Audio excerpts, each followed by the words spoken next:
लोगोफोर दिनै आं नोंथांमोननि गेजेराव गोदान मोनसे भिडिअ लानानै फैलायबाय।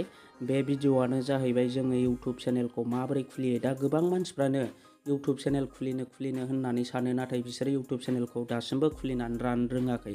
दा जायफ्रा YouTube चेनेल खुलिनो होननानै सानदों नोंथांमोना बे भिडिअखौ फार्स्टनिफ्राय लानानै लास्ट जोबजासिम नायलांब्लानो जाबाय। जोङो YouTube चेनेलखौ खुलिखांनायनि उनाव जोङो मा सेटिं खालामनांगौ आङो बे भिडिअनि गेजेरजों खोन्थानो थांगासिनो। दा जोङो YouTube चेनेल खुलिनो थाखाय नोंथांमोना गावनि YouTube चेनेलाव फैदो लोगोफोर। दा आङो आंनि YouTube चेनेलखौ अपेन खालामबाय। बिनि उनाव नोंथांमोना नैबे गाहायाव मोनसे लग' नुनो मोनदों। नोंथांमोना नैबे लग'आव क्लिक खालामनानै होबानो जाबाय। नैबे लग'आव, नैबे आं थिर आइकन होनायाव नोंथांमोना क्लिक खालामदो। दा आं बेयाव खनसे क्लिक खालामनानै होनोसै। बिनि उनाव नोंथांमोना नैबेबायदि नुनो मोनगोन लोगोफोर। दा आङो गोदान YouTube चेनेल खुलिनानै लागोन। दा जोङो गोदान YouTube चेनेल खुलियोब्ला जोंना फार्स्टआवनो जोंहा Gmail ID क्रिएट खालामनानै लाग्रोनांगौ। दा आङो Gmail IDखौ गोदान मोनसे Gmail ID आङो गोदानथार Gmail IDजों YouTube चेनेल खुलिनानै दिन्थिगोन लोगोफोर। दा गोदान Gmail ID खुलिनो थाखाय नोंथांमोना नैबे प्लास आइकनाव क्लिक खालामनानै होनांगोन।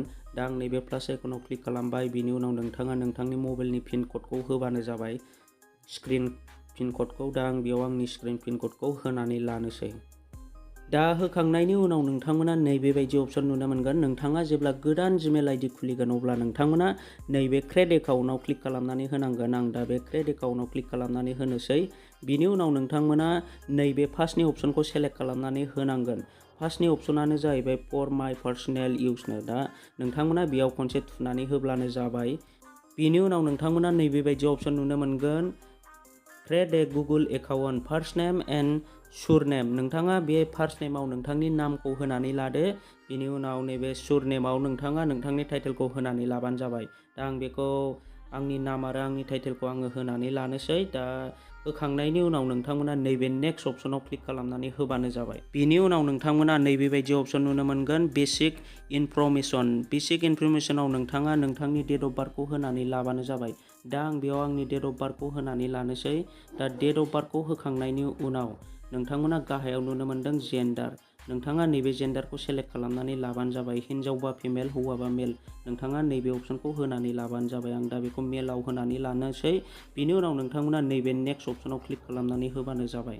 दा नेक्स्ट अपसनाव क्लिक खालामनाय लोगो लोगोनो नोंथांमोना नैबेबायदि अपसन नुनो मोनगोन। नोंथांमोना माखौ सेलेक्ट खालामनानै लानो, नोंथांनि गोसोबायदि बेयाव होनानै लाबानो जाबाय। नोंथांमोना नैबेयाव होनाय दङ, नोंथांमोना खालामखानानै दोननाय जिमेलखौबो लानो हागोन। आरो नोंथाङा गोसोबा क्रिएट, नोंथाङा मा टाइपनि जिमेल लिरनानै लानो, नोंथाङा बेखौ लिरनानै लानो हागोन। दा आं नैबे खालामखानानै होनाय जिमेल एकाउन्टखौनो लानोसै, borobisal60@gmail.com। आं दा बेखौनो सेलेक्ट खालामनानै नैबे अपसनाव क्लिक खालामनानै होनोसै नेक्स्ट अपसनाव। बिनि उनाव नोंथांमोना नैबे स्ट्रं पासवार्ड होनानै लानांगोन, जाहाथे नोंथांमोना उननि समाव बावा। नोंथांमोना बेखौबो गोसोआव लानांगोन। आं दा बेयाव आंनि मोनसे स्ट्रं पासवार्ड आङो होनानै लानोसै। दा बे पासवार्डखौ होखांनानै नोंथांमोना बेखौ स्क्रिनशट खालामनानै लाबानो जाबाय, नङाबा नोंथाङा नोंथांनि खाताफ्राव बेखौ लिरनानै दोनबानो जाबाय, जाहाथे उननि समाव नोंथाङा नांगौबा बेखौ गोरलैयैनो मोननो हायो। दा आं बेयाव आंनि पासवार्डखौ होनानै लानोसै। दा पासवार्ड होखांनायनि उनाव नैबे नेक्स्ट अपसनाव खनसे थुनानै होनोसै। बिनि उनाव नोंथांमोना नैबेबायदि अपसन नुनो मोनगोन। गाहायाव बोबोनानै नोंथांमोना नैबे येस आइ एम इन अपसनाव सेलेक्ट खालामनानै होबानो जाबाय, आं थिर आइकन होनायाव।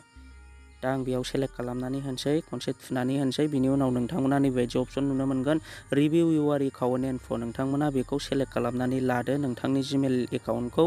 बिनि उनाव नैबे अपसनाव सेलेक्ट खालामनानै होदो, आइ एग्रि अपसनाव सेलेक्ट खालामनानै होबानो जाबाय। दा आं आइ एग्रि अपसनाव खनसे थुनानै होनोसै।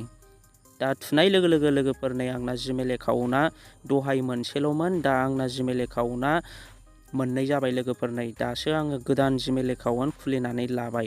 दा आङो नैबे आंनि गोदान जिमेल एकाउन्टजोंनो आङो YouTube चेनेल खुलिगोन लोगोफोर। दा YouTube चेनेल खुलिनो थाखाय नोंथांमोना भिडिअखौ फार्स्टनिफ्राय लास्ट जोबजासिम नायबानो जाबाय। जोङो YouTube चेनेलखौ माबोरै खुलिनानै लानांगौ गोदान जिमेल आइडिजों। दा जोङो गोदान YouTube चेनेल खुलिनो थाखाय नोंथाङा दासो गोदान जिमेल आइडि बानायनायखौ सेलेक्ट खालामनानै लादो। आं दा आंनि गोदान जिमेल आइडिखौ सेलेक्ट खालामनानै लाबाय। बिनि उनाव नोंथांमोना नैबे लग'आव खनसे क्लिक खालामनानै होबानो जाबाय। आं दा नैबेहाय खनसे थुनानै होनोसै। बिनि उनाव नोंथांमोना नैबायदि अपसन नुनो मोनगोन, क्रिएट ए चेनेल। दा नोंथांमोना बेयाव खनसे थुनानै होबानो जाबाय। बिनि उनाव नोंथांमोना नैबायदि अपसन नुनो मोनगोन, नेम, हेन्डेल, प्रफाइल पिकचार। दा नोंथाङा बेखौ नोंथांनि चेनेलनि नामखौ मा नाम लानो नोंथाङा बेखौ होनानै लाबानो जाबाय। आं दा बेयाव नै बिशाल बर' ब्लग बेबायदि टाइपनि आङो चेनेलनि नामखौ लानोसै। दा आं बेयाव ब्लग लिरनोसै, बिनि उनाव नैबे सेभ अप्सनाव क्लिक खालामनानै होनोसै। दा बिनि उनाव नोंथांमोना हेन्डेलखौबो बेबायदिनो होनानै लाबानो जाबाय। दा नै हेन्डेला अट'मेटिक सेभ जानानै थाखाबाय लोगोफोर, बिशाल बर' ब्लग। दा बिनि उनाव नोंथांमोना प्रफाइल पिकचार होनानै लानो गोसोब्ला होनानै लानो हागोन। दा आं बेयाव जिखुनु मोनसे प्रफाइल पिकचार होनानै लानोसै। नोंथांमोना होआबाबो उननि समफ्रावबो बेखौ होनानै लानो हायो। दा आङो एगजामपोल हिसाबै आंनि मोनसे प्रफाइल पिकचार आङो सेभ खालामनानै लानोसै। नै सेभ एस प्रफाइल पिकचार बेयाव खनसे थुनानै होनोसै। बिनि उनाव नोंथांमोना नैबेबायदि अप्सन नुनो मोनगोन। नै दा आंना प्रफाइल पिकचारा सेभ जाबाय लोगोफोर। दा नोंथांमोना चेनेल खुलिनो थाखाय नैबे खनसे क्लिक खालामनानै होबानो जाबाय क्रिएट चेनेल अप्सनाव। आं दा बे क्रिएट चेनेल अप्सनाव खनसे क्लिक खालामनानै होनोसै। दा नै लोगोफोर आंना दा गोदान इउटुब चेनेला रेडि जाबाय लोगोफोर। नै नोंथांमोना दा नायनो हागोन।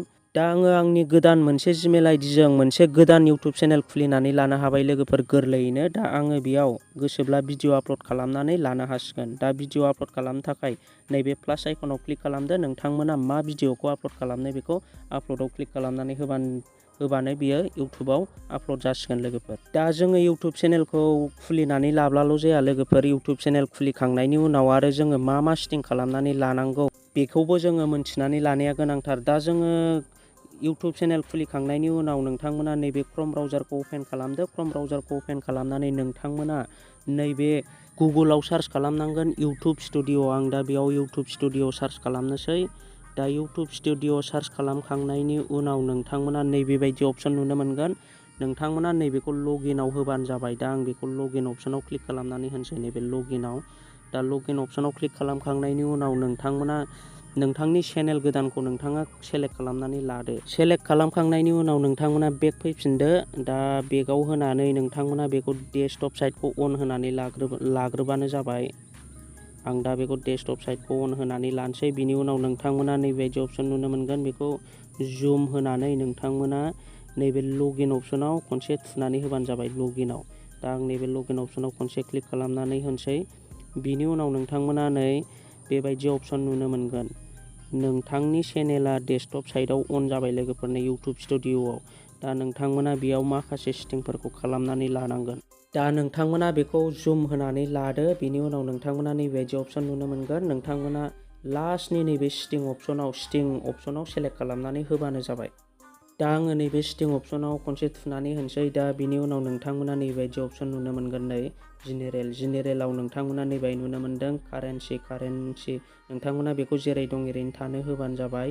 बिनि उनाव नोंथांमोना सेकेन्ड अप्सनाव नुनो मोनदों जेनेरेलाव दङ basic enough' advance setting features माखासे सेटिंफोर दङ लोगोफोर। नै दा नोंथांमोना बेखौ नैबे कान्ट्रियाव नोंथांमोना नैबेखौ इन्डियाखौ होनानै लाबानो जाबाय। कान्ट्रियाव नैबाय नुनो मोनदों कान्ट्रि अफ रेसिडेन्ट बेखौ नोंथाङा इन्डियाखौ होनानै लादो। बिनि उनाव नोंथांमोना नैबाय नुनो मोनदों किवर्ड्स नोंथाङा बेयाव नोंथांनि चेनेलनि नामखौ होनानै लाबानो जाबाय। जाहाथे नोंथांनि चेनेला सार्च खालामोब्ला नोंथांनि चेनेला नुजायो। मानसिफोर सार्च खालामबा नोंथांनि चेनेलखौ जाहाथे मोनो।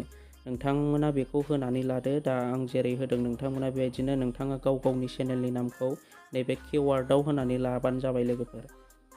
दा आं बेयाव होनानै लानोसै बिशाल बर' ब्लग बेबायदिनो मोननैसो किवार्ड होनानै लानोसै आङो।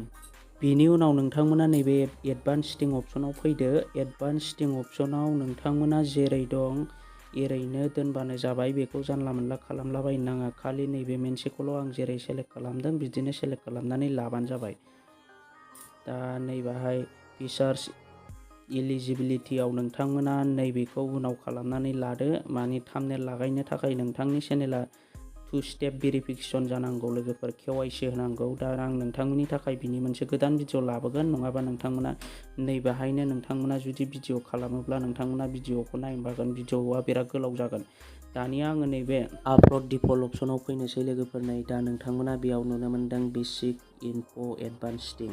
दा नोंथांमोना जायफ्रा इउटुब चेनेल खुलिदों नोंथांमोना नैबे सेटिंखौ खालामनानै लानाया गोनांथार। नै दा नोंथांमोना बेखौ मोजाङै नायनानै ला। नै दा नोंथांमोना मा टाइपनि भिडिअ खालामनानै केटेगरि होनाय दंखायो लोगोफोर। नै जुदि नोंथाङा ब्लगनि भिडिअ खालामोब्ला पिउपिल एन्ड ब्लगखौ होनानै लादो। इडुकेसननि भिडिअ खालामबा इडुकेसनखौ सेलेक्ट खालामनानै लादो। नै बेयावनो होनाय दंखायो केटेगरि नै। गेमिंनि भिडिअ बा गेमिंखौ होनानै लादो। मिउजिक बा मिउजिकखौ होनानै लादो। दा नोंथाङा मा टाइपनि भिडिअ खालामो नोंथाङा बेखौ होनानै लाबानो जाबाय लोगोफोरनो। दा आं बेयाव पिउपिल एन्ड ब्लगखौ होनानै लानोसै। आङो दा ब्लग भिडिअ खालामगोन नालाय। बिनि उनाव नोंथांमोना नैबे साइडजों नुनो मोनदों भिडिअ लेंगुवेज लोगोफोर नै। दा नोंथांमोना बेखौबो होनानै लानाया गोनांथार नै। भिडिअ लेंगुवेजाव क्लिक खालामोब्ला नोंथांमोना गोबां रोखोमनि लेंगुवेजफोर नुनो मोनगोन। नोंथाङा मा टाइपनि मा लेंगुवेजनि भिडिअ खालामो नोंथाङा बेखौ सेलेक्ट खालामनानै होबानो जाबाय। बर' बा बर', एसामिस बा एसामिस, इंलिस बा इंलिस, हिन्दी बा हिन्दी। दा आङो बर'नि भिडिअ खालामगोन नालाय बर' लेंगुवेजखौ सेलेक्ट खालामनानै लाबाय लोगोफोरनो। आरो नोंथांमोना नैबे सेकेन्ड अपसनाव नुनो मोनदों टाइटेल एन्ड डिसक्रिपसन। दा नोंथांमोना बेखौबो बर'खौ होनानै लाबानो जाबाय। जुदि नोंथाङा बर'नि भिडिअ खालामोबा जुदि हिन्दी बा हिन्दीखौ सेलेक्ट खालामदो, इंलिस बा इंलिस। दा नोंथाङा मानि सायाव भिडिअ खालामो बेखौ नोंथाङा नोंथांनि लेंगुवेज बायदियै सेलेक्ट खालामनानै लाबानो जाबाय लोगोफोरनो। दा जोंनि थाखाय जायफ्रा इउटुब चेनेल गोदान खुलिदों बेखौ बे सेटिंखौ खालामनानै लानाया गोनांथार लोगोफोरनो। दा आं बेखौ खालामखांनायनि उनाव नैबे सेभ अपसनाव क्लिक खालामनोसै नै लोगोफोर। गाहायाव सेभ होबाय। दा आंनि इउटुब चेनेलनि सेटिंआ सेभ जानानै थाबाय लोगोफोरनो। दा आङो नै बेयाव नुनो मोनदों सेटिं सेभ लोगोफोर। दा आङो माखासे आंनि इउटुबनि जा सेटिं खालामनांगौ बेखौ खालामनानै लाबाय। दा नोंथांमोनाबो जायफ्रा इउटुब चेनेल गोदान खुलिगोन बेबायदिनो सेटिंखौ खालामनानै लाबानो जाबाय लोगोफोर। दा दिनैनि भिडिअआ बेखिनियानोसै। नोंथांमोना जायफ्रा आंनि भिडिअखौ नायनानै मोजां मोनदों चेनेलखौ साबस्क्राइबजों लोगोसे नटिफिकेसनखौबो अन खालामनानै लादो। आं नोंथांमोननि थाखाय बेबायदिनो गोदान भिडिअ लाबोबाय थानो नाजागोन।